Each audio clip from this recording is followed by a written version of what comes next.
Depuis 5 ans, date à laquelle on lui a diagnostiqué la maladie de Parkinson, Françoise prend du Sinemet, un médicament qui lui permet de conserver une activité normale et toutes ses facultés. Pour moi, c'est indispensable. Sinon, j'aurais plein de symptômes, je ne bougerais pas de la même façon, je ne m'exprimerais pas de la même façon, je ne sourirais pas, je ne serais pas expressive. À un moment ou à un autre, on a recours tous à ce médicament-là, parce que c'est la lévodopa-carbidopa, c'est le précurseur de la dopamine. Et la dopamine, c'est justement ce qui manque dans le cerveau quand on a la maladie de Parkinson. Si demain Françoise ne pouvait plus prendre son médicament, cela aurait donc pour elle de lourdes conséquences. J'ai pas assez de réserve pour tenir 7 mois, ça c'est clair. On a tous quelques plaquettes en réserve, mais bon, ça n'ira pas plus loin. C'est vraiment particulièrement inquiétant en ce moment, oui.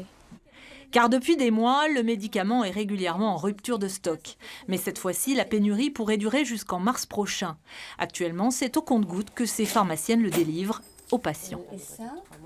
C'est vraiment au jour le jour. On est obligé d'appeler les grossistes, de vérifier qu'ils en aient bien en stock et éventuellement de voir avec les confrères qui peuvent en avoir aussi.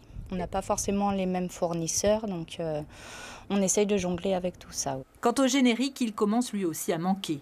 MSD, le laboratoire qui produit le Sinemet, a informé l'Agence nationale de sécurité du médicament le 24 août dernier de ses futures ruptures de stock, sans en préciser la raison.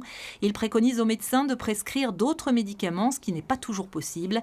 Les associations sont très sollicitées. Je suis harcelé de mails depuis pas loin d'une semaine et on met en fait en état de stress des personnes qui ne le doivent pas, tout simplement, de par leur pathologie. On ne doit pas les stresser déjà en temps normal. Alors là, c'est très anxiogène et inadapté, bien évidemment. Malades et associations en appellent aujourd'hui au pouvoir public pour trouver rapidement une solution.